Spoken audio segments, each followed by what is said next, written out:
नमस्कार, बहुत बहुत स्वागत है आपका नादी टीवी पर। मैं हूं आपके साथ पारुल। आज बात करेंगे हिंदुत्व को धार, जंग आर पार। छठे चरण से पहले प्रयागराज में प्रधानमंत्री नरेंद्र मोदी ने हिंदुत्व के मुद्दे पर फोकस किया। उन्होंने इंडिया गठबंधन पर निशाना साधते हुए कहा कि इंडी वाले सनातन के विरोधी हैं। इन्होंने राम मंदिर का विरोध किया, जबकि हमारा मंत्र है विकास और विरासत। पीएम ने सवाल उठाया कि सनातन को डेंगू मलेरिया कहने वाले ये लोग कुंभ को अच्छे से करने देते क्या। पीएम ने कहा, सपा कांग्रेस वालों का सुशासन और सनातन से 36 का रिश्ता है। प्रभु श्री राम का अपमान करने वालों को प्रयागराज की जनता कभी माफ नहीं करेगी। पीएम ने बड़े हनुमान जी के मंदिर गुरु भारद्वाज के आश्रम में लेटे हनुमान जी का जिक्र करते हुए कहा कि 2024 का चुनाव तय करेगा भारत के भविष्य की त्रिवेणी किधर बहेगी। पीएम मोदी ने मुस्लिम आरक्षण का भी मुद्दा उठाया। पीएम ने कहा, कर्नाटक में कांग्रेस सरकार ने ओबीसी का कोटा मुसलमानों को दे दिया। मैं प्रयागराज में गारंटी देने आया हूं, दलितों पिछड़ों का आरक्षण छीनने नहीं दूंगा।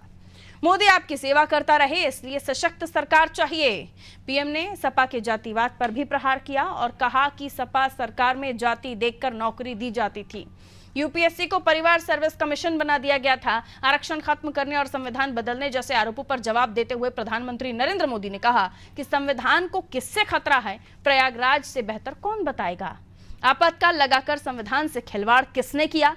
पीएम मोदी ने विकास और अन्य बातों का भी जिक्र किया, लेकिन उनका लक्ष्य एक तरफ तो विपक्ष के भाजपा के खिलाफ किए जा रहे प्रचार का जवाब देने का था, तो दूसरी तरफ हिंदुत्व के मुद्दे की धार बनाए रखना भी था।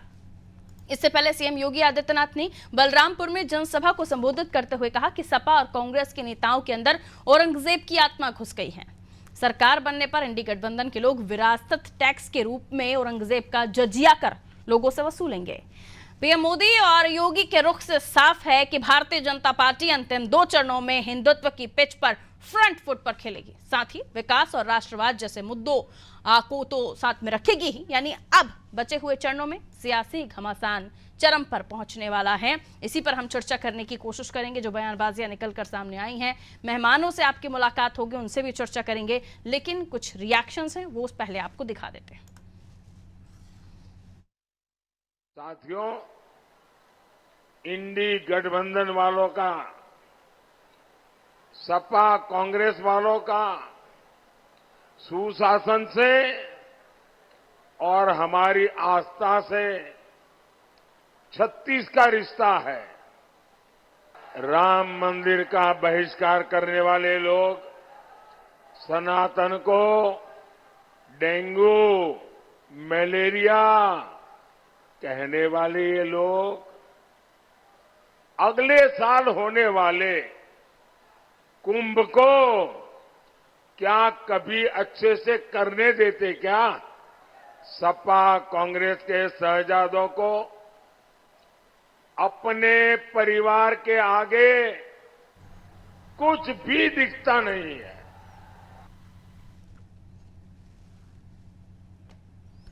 तो छठे चरण की लड़ाई एक बार फिर हिंदुत्व की पिच पर आई, आप कह सकते हैं, क्योंकि एक बार फिर हिंदुत्व के इर्द गिर्द होने लगी हैं बयानबाजियां। और वहीं प्रधानमंत्री नरेंद्र मोदी के साथ ही खुद मुख्यमंत्री योगी आदित्यनाथ भी जजिया कर औरंगजेब का जिक्र करते हुए नजर आए और प्रधानमंत्री नरेंद्र मोदी विपक्ष के आरोपों का भी जवाब उसी तरीके से देते हुए नजर भी आए।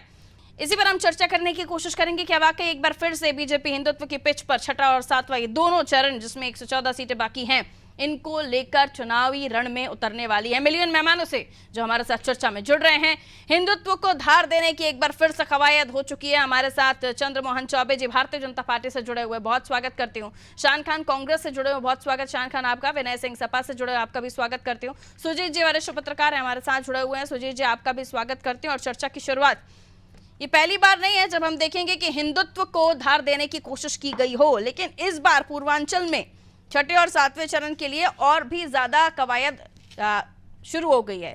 पूर्वांचल जहां पर बहुत ही इंपॉर्टेंट लड़ाई है। कहा जाता है कि अभी ये तीनों फेस हुए, जिसमें 5वां, 6वां और 7वां चरण रहा, ये बहुत ही टफ फाइट थी और यहाँ पर बहुत जोर लगाने की कोशिश थी और जोर लगाया भी। लेकिन फिर से एक बार जो लड़ाई है हम देख रहे हैं बयानबाजियों के हिसाब से, जहाँ औरंगजेब का भी जिक्र हो जाता है सुजीत जी, जहां पर सनातन से 36 का आंकड़ा है कांग्रेस का, योगी जी क्या देते हैं? और ये भी कहा जाता है कि त्रिवेणी किधर बहेगी, ये 2024 का चुनाव तय करेगा। भारत का भविष्य की त्रिवेणी कहां बहेगी, ये भारत में 24 का चुनाव तय करेगा। अब मानते हैं एक बार फिर वहीं पर लाने की कोशिश की गई है जहां से शुरू हुए थे। पारुल जी, सनातन की बात करना अधर्म कहां से हो गया? अगर सनातन के देश में सनातन की बात प्रधानमंत्री कर रहे हैं तो ये गलत क्या? एक संत के हाथ में जब से उत्तर प्रदेश की सत्ता आई है तब से कितने बदलाव हुए हैं ये आप भी देख रही हैं, और पूरा देश नहीं पूरा विश्व देख रहा। प्रधानमंत्री ने ये बार बार कहा जाता है कि हिंदुत्व को उधार दिया, हिंदुत्व को नहीं, उन्होंने सनातन को उधार दिया। और ये सनातनियों का देश है, तो सनातन की बात करना अधर्म कहां से हो गया, गलत कहां से हो गया? हम अपनी बात नहीं करेंगे, अपने देश में नहीं करेंगे तो कहां करेंगे? क्या ये सही नहीं है कि कांग्रेस का लंबे समय से सनातन का विरोध रहा है? वो तो एक तो छोटे से वोट बैंक के लिए काम करते रहे हैं 1950 से लेकर के और अब तक। तो इसमें प्रधानमंत्री जी के भाषण में जो कहा गया है वो गलत क्या कहा गया है, मैं ये नहीं समझ पा रहा। सर लेकिन चुनाव से पहले इस तरह के बयान क्या ध्रुवीकरण की कोशिश नहीं है? नहीं, ध्रुवीकरण के हम अपने देश में अपनी बात कर रहे हैं ना, इसमें ध्रुवीकरण शब्द कहां से आ गया? सनातन के देश में सनातनी बात हो रही है, इसमें ध्रुवीकरण की बात कहां से आ गई? हम अपनी बात अपने परिवार में बैठ करके कर रहे हैं, इसमें गलत बात कहां से आ गई? भारत हमारा परिवार है, भारत हमारा देश है, हम अपने परिवार में सनातनियों का देश है। ये विरासत का भी उन्होंने जिक्र किया, विकास का भी जिक्र किया, लेकिन अगर कहीं ऐसी जगह पर करते जिसका चुनाव से कोई रिलेशन नहीं होता तो बात अलग थी सर। चुनावी सभाओं में इस तरह का संबोधन, तो फिर आरोप तो लगते हैं। नहीं, आरोप तो 1950 से लगने चाहिए, जब 15% और 17% लोगों का इस देश के 85% संसाधनों पर हक है, ये बात जब कही जाती थी तब तो आरोप नहीं लगते थे। अगर हम अपनी बात करते हैं तो हमारे ऊपर आरोप लगता है। ठीक है सर, लौट रही कि कोई गलत बात नहीं है विनय जी, कि कोई गलत बात नहीं है अगर हिंदुत्व को लेकर प्रधानमंत्री नरेंद्र मोदी अपनी बात रख रहे हैं। सनातन को उधार देने की कोशिश ये सुजीत जी ने कहा कि हो रही है, और अगर ये है तो इसमें गलत क्या है, देशी सनातनियों का है।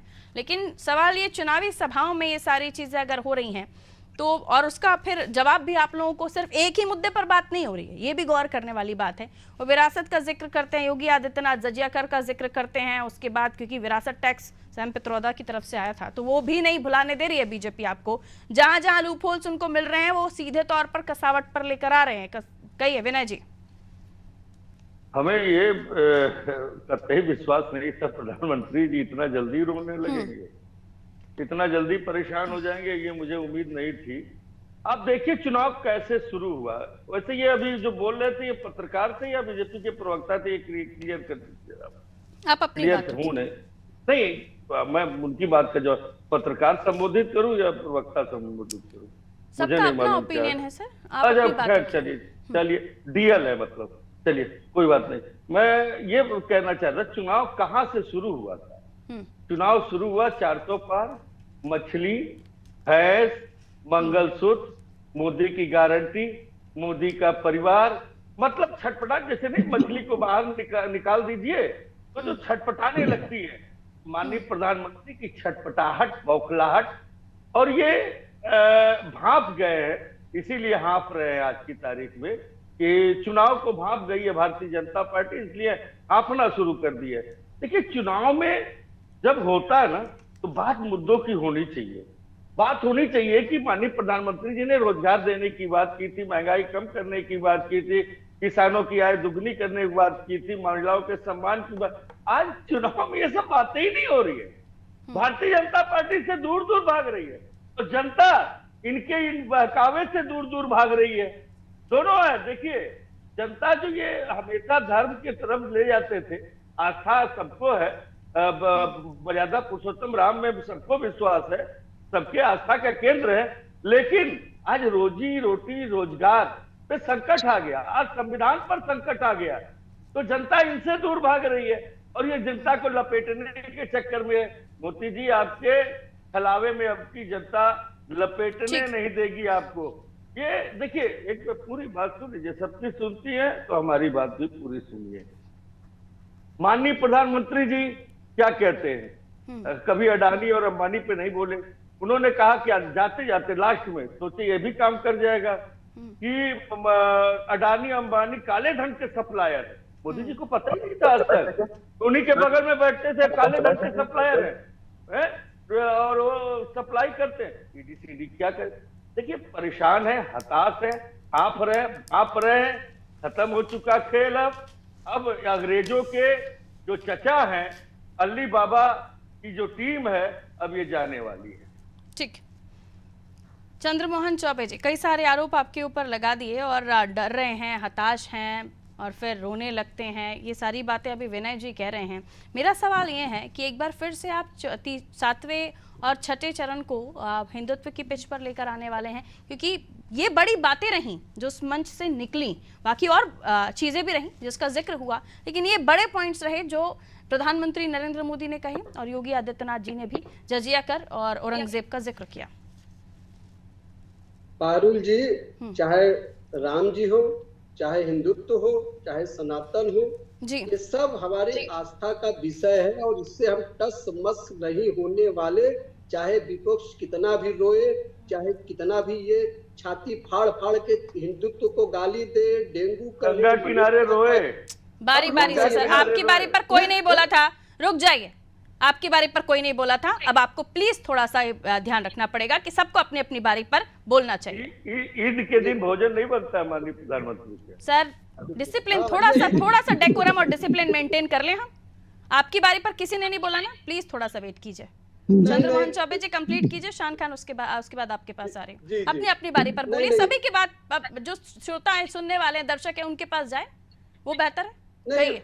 पारुल जी, अभी आपने देखा कि विनय जी ने अपना दर्द दिखा दिया। इनको ईद की चिंता है, लेकिन कभी नवरात्रि में इनके लोग जो है फलाहारी नहीं करते, कभी जो है रामनवमी में कभी फलाहारी नहीं करते, लेकिन ईद की चिंता है। खैर छोड़िए, इनके मुद्दे को हम क्यों जाए, इनके हिसाब से क्यों बोले। जब आप बाथरूम में झांकते हैं तो लोग के घरों में भी प्लीज डेकोरम मेंटेन कीजिए विनय जी। विनय जी, हम आपके बीच में नहीं बोले थे ना विनय भैया, हम आपके बीच में नहीं बोले थे। अगले सवाल मैं उनसे क्या ही पूछूंगी फिर, जब मैं सुन ही नहीं पाऊंगी। जी रुक जाइए। पारुल जी देखिए, रही बात विकास की, बात हमने की और देश की जनता भी जानती है कि क्या स्थिति रही है, किस तीव्र गति से। जहां 74 एयरपोर्ट हुआ करते थे, आज देश में 150 एयरपोर्ट है। जहां 6 एम्स हुआ करते थे, आज 23 एम्स है। जहां 7 शहरों में मेट्रो चला करती थी, आज 22 शहरों में मेट्रो चल रही है। खैर विकास तो जनता जान रही है कि 13 करोड़ लोगों के घर में नल से जल गया है, वो जानते हैं। यही उत्तर प्रदेश था, बुंदेलखंड, जहां पर लोगों के घरों में जो है रेल के बोगियों से पानी टैंकर से जाता था, लेकिन आज वहां हर घर नल से जल जा रहा। और रही बात, सुनिए, इन्होंने जो कहा कि प्रधानमंत्री जी विरासत पे बोल रहे हैं, हिंदुत्व पे बोल रहे, तो क्यों नहीं बोलेंगे? क्या ये झूठ है कि आरक्षण के ऊपर ये सब झूठ फैला रहे हैं? तो क्या हम राजनीतिक दल होने के नाते पारुल जी अपनी हम बात नहीं कहेंगे?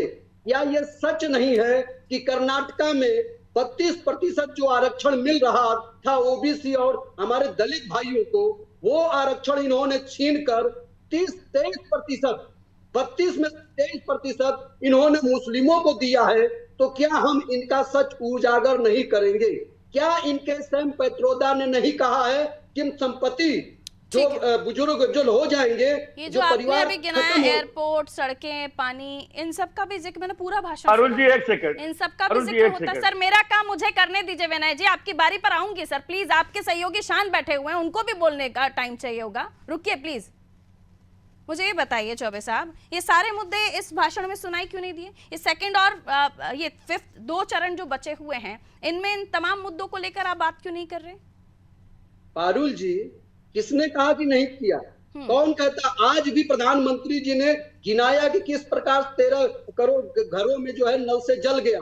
किस प्रकार लोगों को जो है 34 करोड़ से अधिक लोगों को आयुष्मान के जरिए 5 लाख रुपए का तब भी बीमा आपको मिल रहा भारी है। भरकम मुद्दा अपना हिंदुत्व ही लगता है। सुनिए तो पारुल जी, सुनिए मेरी बात, हम क्यों नहीं कहेंगे? ये झूठ बोल रहे हैं कि आरक्षण खत्म हो रहा है, ये झूठ बोल रहे हैं कि संविधान खत्म हो रहा है।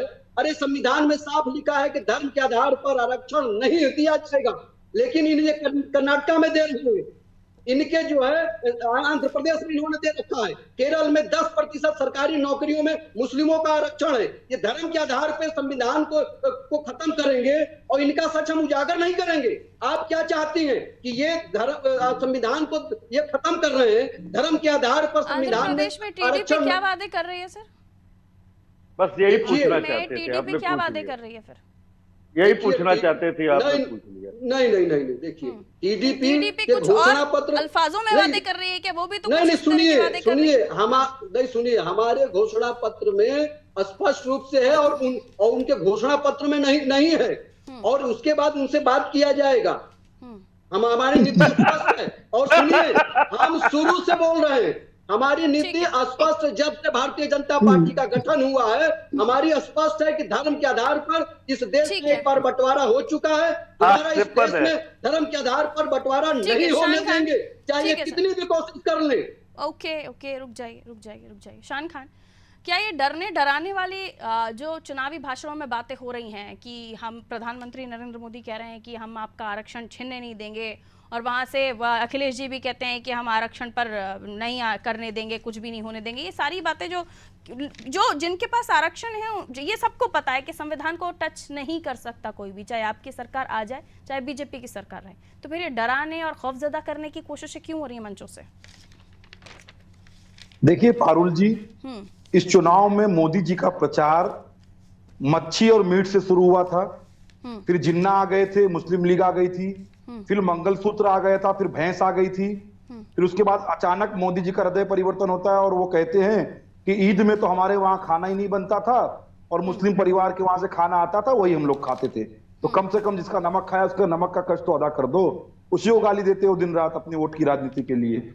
दूसरी बात जो इन्होंने आपने कहा कि संविधान को कोई खत्म नहीं कर सकता, बिल्कुल सही बात है, संविधान को कोई भी शक्ति खत्म नहीं कर सकती, किंतु ये कुचेष्टा भारतीय जनता पार्टी के लोग ही कर रहे हैं। भारतीय जनता पार्टी के 4 नेताओं ने सार्वजनिक रूप से ये कहा है कि 400 सीट इसलिए चाहिए क्योंकि हम संविधान को बदलना चाहते हैं। यह आरोप कांग्रेस पार्टी या विपक्ष नहीं लगा रहा है कि आप संविधान को खत्म कर दोगे, स्वयं भाजपा के ही नेता इसको उजागर कर रहे हैं। और दूसरी बात कि इस देश में जो संविधानवादी लोग हैं, कि संविधान को बचाने का चुनाव है, भाजपा का सुपड़ा साफ करेंगे। भाजपा के पास पिछले 10 वर्षों में बोलने के लिए कुछ नहीं है, कुछ विकास तो इन्होंने किया नहीं, जनता से जो वादे किए थे कोई वादा पूरा कर नहीं पाए, उल्टे देश में बेरोजगारी बढ़ गई, महंगाई बढ़ गई, देश पे कर्ज बढ़ गया, तमाम विफलताएं इनकी है। और उन्हीं विफलताओं से छुपने के लिए धर्म का सहारा ले रहे हैं, धर्म की आड़ ले रहे हैं, किंतु जनता जागरूक है, जनता इनकी चतुराइयों को, इनके छल कपट को समझ चुकी है और इनका पूरी तरीके से जनता सफाया करने जा रही है। सुजीत जी, ये मैंने बार बार सुना है कि बीजेपी के कुछ नेता ये कहते हुए नजर आते हैं कि हम 400 पार हम इसलिए लाना चाहते हैं क्योंकि संविधान। कौन है वो नेता, क्या नाम है उनका, किसने किस मंच से क्या कहा है? चौबे जी, आपको पता हो तो आप भी बताइए, कौन कह रहा है कि संविधान को बदलने की ताकत वो रखता है? सुजीत जी, मैं बता देता कौन है वो लोग? मैं नाम बता देता हूँ। सुजीत जी, मेरे समझ में नहीं आ रहा है कि कौन सा जिम्मेदार व्यक्ति है जो ये कह रहा है कि संविधान को बदल दिया जाएगा। जी, वॉइस ब्रेक हो रही है। एक बार फिर मेरे ऊपर आरोप लगेंगे। मेरी आपको आ रही है? मेरी आवाज सर को आपको आ फिर रही से है? कनेक्ट कीजिए, आपकी आवाज सर ब्रेक हो रही है। चौबे जी, आप जवाब दीजिए, आपके कौन से वो नेता हैं जो इतनी हिमाकत कर पाते हैं कि संविधान बदल देंगे जैसी बातें करते हैं?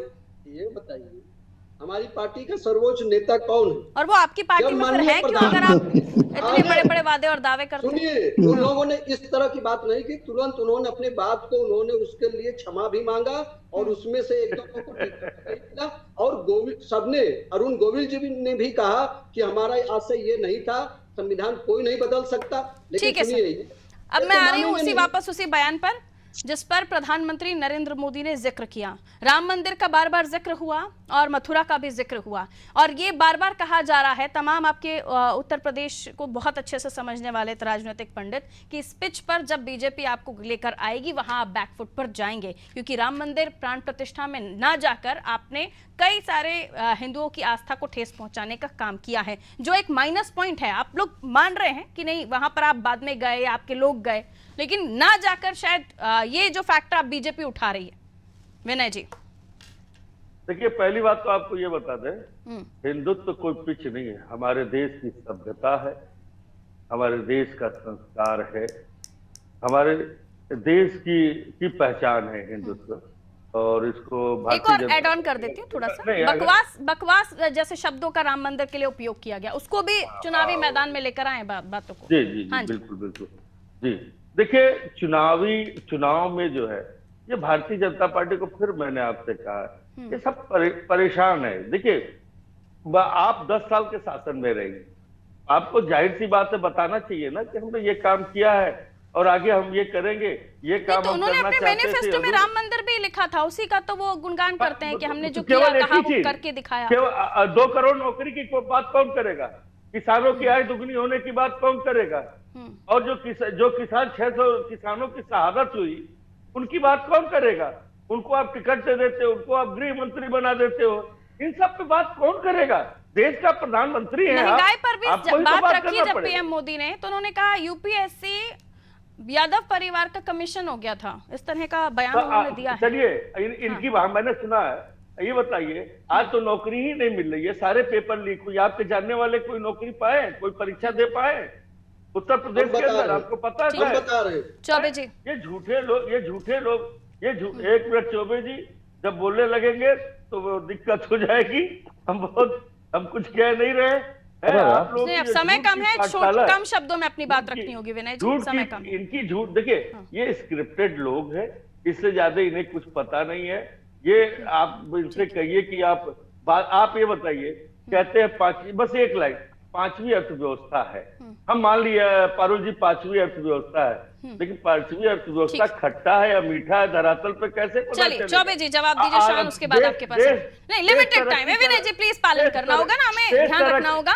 ठीक है चौबे जी, बारी बारी से सुजीत जी आ रही है। चौबे जी, डीएल साहब भी आ गए जी, पारुल जी सुन लीजिए। पारुल जी, आपको बता दे कि जब इनकी सरकार थी तो यही सरकारी नौकरियां बसपा के शासन काल में 95,000 थी, और इन्होंने सरकारी नौकरी 1,92,000 दिया। और हमारी सरकार ने पता है कितनी नौकरी सरकारी दी है? 7 लाख से अधिक। और सुनिए, किस विभाग में महंगाई डायन खाए जाते का भी जिक्र हुआ सर, उस पर भी बात क्यों नहीं करते? वो नहीं है, महंगाई डायन नहीं खाए जाते हैं। सुन लीजिए Vinay ji, please Vinay ji, decorum maintain किया कीजिए सर, डिबेट में बैठते हैं तो प्लीज। बाकी सभी का टाइम आप ले लेंगे। विनय जी को म्यूट कीजिए प्लीज। नहीं, डिसिप्लिन थोड़ा सा रखना पड़ता है सर। हाँ जी, चंद्रमोहन जी जल्दी करिए। जी नहीं, महंगाई पे आपको ध्यान होगा कि ये 2014 से पहले यही महंगाई 13 पार थी, और आज महंगाई कितनी है? आज 4.5 है। ठीक है सर, 30 सेकंड्स। देखिए पारुल जी, देश की जनता मुद्दों पर और विशेषकर बुनियादी मुद्दों पर, महंगाई, बेरोजगारी, देश की अर्थव्यवस्था की बदहाली पर अपना वोट देना चाहती है, किंतु भाजपा इन मुद्दों से हटकर लोगों का ध्यान भ्रमित करने के लिए धार्मिक मुद्दों को उठा रही है। मैं समझता हूं भाजपा पूरी तरीके से इस चुनाव को हार रही है और इन्होंने भाप लिया, इसीलिए इस प्रकार से बौखला चुके हैं और इन्होंने संतुलन गंवा दिया। जी सुजीत सर, आपका एनालिसिस, अपनी सारी चीजें हो गई, 2 चरण बचे हैं, तमाम मुद्दे सामने आ रहे हैं, बयान भी आपने एक प्रश्न किया था जी कि ये किसने कहा कौन वो लोग हैं जो संविधान खत्म करने की बात कर रहे हैं? कोई जिम्मेदार व्यक्ति मुझे तो आज तक नहीं दिखा इस तरह से। सिंह कौन है? और सिंह सांसद जिम्मेदार नहीं है? गिरिराज सांसद कौन सा जिम्मेदार? किसी भी पार्टी में कोई सांसद जिम्मेदार होता है साहब? मैंने आपसे आपके बीच में नहीं बोला, मुझे अपनी बात। आप भाजपा के जिम्मेदार बन जाओ, बंद कर दीजिए। आप भाजपा के जिम्मेदार बन जाओ। नहीं तो क्या सवाल मैंने उनसे पूछा था, वो उसका जवाब दे रहे हैं, प्लीज। मुझे आप जवाब देने से रोकेंगे? ये वरिष्ठ पत्रकार नहीं है। 85% का जवाब देने से रोकेंगे? ऑडियो दीजिए, फोन लाइन पे कनेक्ट है विनय जी। विनय जी की ऑडियो दीजिए, समय मेरे पास कम है। हाँ जी, कह लीजिए विनय जी, माफ कीजिए, सुजीत जी की ऑडियो दीजिए, फोन लाइन पे कनेक्ट है सुजीत जी। हाँ अब सुजीत तक जी, के हजारों दंगे किसके शासनकाल में हुए? एक दंगा हुआ ये कौन है? माफी के ये साथ वेतन मुझे भोगी इजाजत लग रहे देनी हैं होगी। भाजपा बहुत बहुत से। शुक्रिया आप सभी का हमारे साथ चर्चा में जुड़ने के लिए। उत्तर प्रदेश की हम बात कर रहे थे, प्रधानमंत्री नरेंद्र मोदी, मुख्यमंत्री योगी आदित्यनाथ, 2 चरण और बचे हैं उत्तर प्रदेश के, और ये बहुत ही महत्वपूर्ण है। ये तीनों जो 5वां, 6वां, 7वां चरण था, बहुत ही महत्वपूर्ण था। 5वां चरण हो चुका है, 6वां और 7वां चरण बाकी है, जिसके लिए पूरी ताकत, पूरी मेहनत भारतीय जनता पार्टी कर रही है। प्रधानमंत्री नरेंद्र मोदी भी बड़ी शिद्दत के साथ जुटे हुए हैं प्रचार प्रसार में, और तमाम वो मुद्दे मंचों से निकलकर सामने आ रहे हैं जिन पर सीधे तौर पर वो विपक्ष को घेरने की भी कोशिश कर रहे हैं, और उनके आरोपों पर भी सीधा जवाब देते हुए नजर आ रहे हैं। वो हर बात पर जवाब दे रहे हैं, जहां वो ना केवल राम मंदिर पर भी उनसे सवाल कर रहे हैं, उसके साथ ही वो ये भी बता रहे हैं कि किस तरीके से विपक्षी पार्टियां उनके समय पर काम करती थी। कानून व्यवस्था को भी लेकर उन्होंने बात की, और जिस जगह पर वो मौजूद थे, त्रिवेणी की धरती, वहीं से उन्होंने ये बात कही कि 24 का चुनाव बता देगा कि जो त्रिवेणी की धारा है किस तरफ बहेगी। ये शब्द उनके हैं। अब पता चलेगा 4 जून को, 4 जून 400 पार या बेड़ा पार। दीजिए इजाजत, नमस्कार।